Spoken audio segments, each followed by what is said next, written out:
Welcome to the Leather Archives Museum. Our purpose here is, we have numerous purposes. We exist to preserve the history of the leather society, gay, male, female, heterosexual, homosexual, all aspects of the leather society.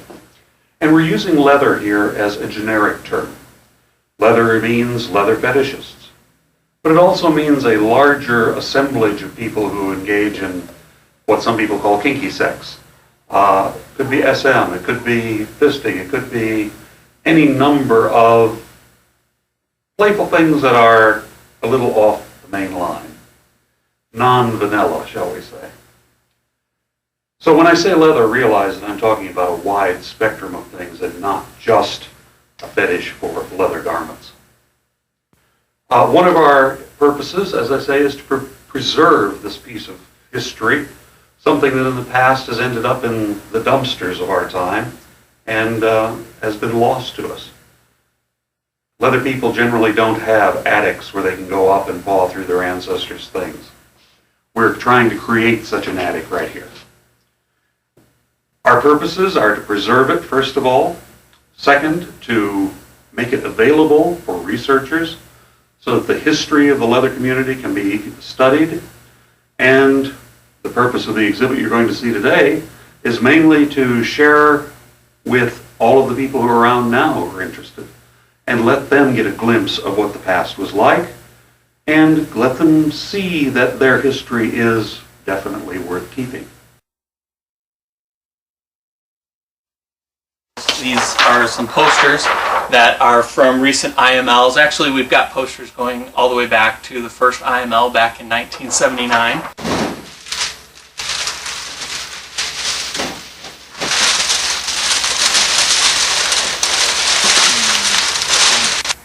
My name is Frank Fryer. I've been working at the Leather Archives Museum for about 9 months now. And right now, my job is to stabilize the artwork that we get in as donations from people.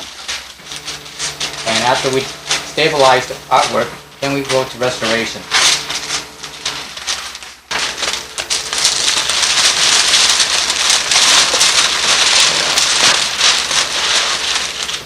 Here she is.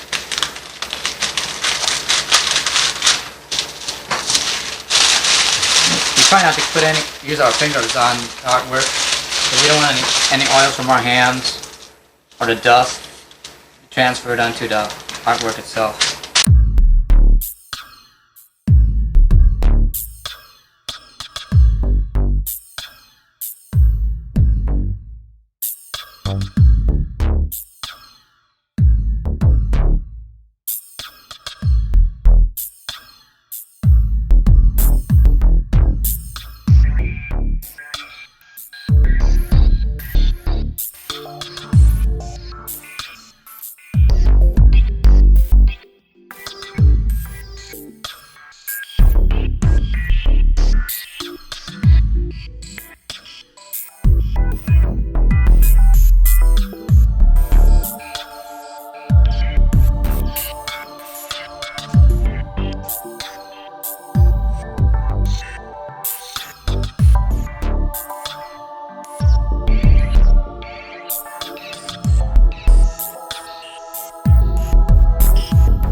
the Leather Archives Museum has become a reality, and this being the first time I've gotten to actually visit the exhibit since it's actually been put together in its permanent home, it's really spine-tingling to see all of the history, and now our heritage and our history won't be lost.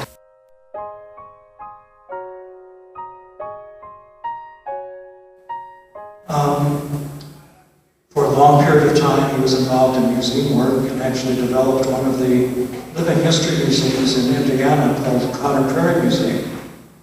And consequently, like for the last 10 years or so, that interest in museum work and that skill in archiving and preserving became manifest in helping to develop the Leather Archives Museum. I said, I'll think about it. And the next morning I was awakened by a call from Chuck Renslow saying, Tony already told me what you were talking about, I already checked it out with the board, it's a done deal, when will you be here? That's the skill I would like to learn from Tony DeBlas. Thank you. When I started the Leather Archives Museum, I didn't know a damn thing about archives as much as a museum. I think I've been to the Field Museum twice in my life, and once in a while in a few other museums. So we decided to move it out of my basement and put it into a storefront. I was sort of at a loss. Somebody said that Tony was a teacher. He sure was. He came to Chicago, and I got a crash course, believe me, in museum, in collecting, in preserving. He would stay up hours and we would discuss things and work on it. And he set up the entire first exhibit there. And I want to tell you something that's fantastic. I learned more from that man in a few weeks here or there that he spent in Chicago working on the collection. And I probably did in some of my years in college. I will always remember him. Thank you. We want your personal archives, and we want you to spread the word that there is a place for our personal history, a place where it will be appreciated, and a place where it will be preserved for future generations. Thank you.